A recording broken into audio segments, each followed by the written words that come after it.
Welcome to module number 1, Enterprise Architecture.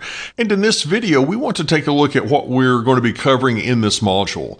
We have 4 different lessons, and in the first lesson, our focus is going to be on enterprise network design considerations. For example, we're going to contrast the traditional 3-tier design, where we have an access and distribution and a core layer. We're going to contrast that with a collapsed core design. We'll contrast on-premises networks versus cloud deployments, and there's going to be a big focus on redundancy. Then we're going to follow that up with a look at SD-WANs, software-defined wide area networks. We'll discuss the theory of how they work and take a look at some of the pieces and parts that make up Cisco's solution when it comes to SD-WANs.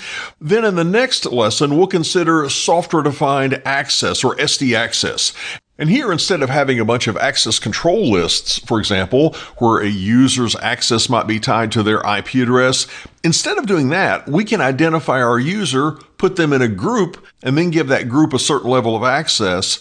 And that's going to let the user maintain their level of access no matter where they are physically in the network. And finally, we're going to wrap up this module by diving into QoS, quality of service, and that's going to allow us to treat some traffic better than other traffic. Now, let's get started in our next video as we contrast a 2-tier design with a 3-tier design.